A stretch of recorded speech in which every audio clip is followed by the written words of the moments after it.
Patuloy na pinaigting ng Campino Elementary School ang pagpapatupad ng Aral Summer Program 2026 sa ikatlong linggo nito sa pamamagitan ng iba't ibang makabuluhan, masaya at interactive na mga aktibidad na naglalayong higit pang mapalakas ang pagkatuto at kasanayan ng mga batang kampo.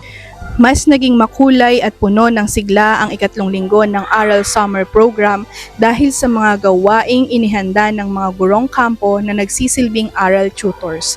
Sa tulong ng iba't ibang learner-centered at interactive activities ay naging mas kawili-wili at makahulugan ang bawat araw ng pagkatuto para sa mga batang kampo.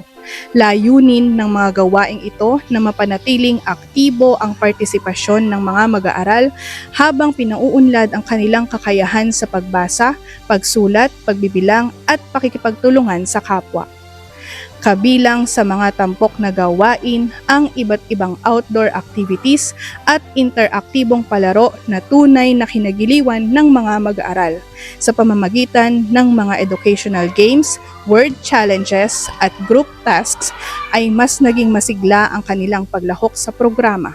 Habang isinasagawa ang mga gawain ay kapansin-pansin ang saya at excitement ng mga batang kampo na aktibong nakikiisa sa bawat hamon at aktibidad na inihanda ng kanilang mga guro. Ipinakita rin ng mga mag-aaral ang kanilang kakayahan sa pakikipagtulungan, mabilis na pag-iisip at pagiging malikhain habang ginagawa ang mga outdoor activities. Sa bawat larong pang-edukasyon ay hindi lamang sila natututo kundi natututo rin silang maging disiplinado, responsable at magkaroon ng tiwala sa kanilang sarili. Naging epektibo rin ang pagsasama ng laro at pagkatuto upang mas mapanatili ang interes at motibasyon ng mga bata sa pag-aaral ngayong bakasyon. Patuloy namang nagsisilbing gabay at inspirasyon ng mga gurong kampo sa matagumpay na implementasyon ng programa. Sa kanilang dedikasyon at malasakit ay naging maayos at organisado ang pagsasagawa ng bawat aktibidad. Tiniyak din ng mga guro na ang bawat gawain ay naaayon sa kakayahan at pangangailangan ng mga mag-aaral upang mas maging makahulugan ang kanilang learning experience. Binigyang diin ng pamunuan ng paaralan ang kahalagahan ng mga ganitong programa sa pagpapatibay ng foundational skills ng mga mag-aaral bago magsimula ang panibagong taong panuruan. Ayon sa kanila, malaki ang naitulong ng Aral Summer Program sa pagpuno ng learning gaps at sa pagbibigay ng oportunidad sa mga batang kampo na matuto sa isang masaya, ligtas at positibong kapaligiran.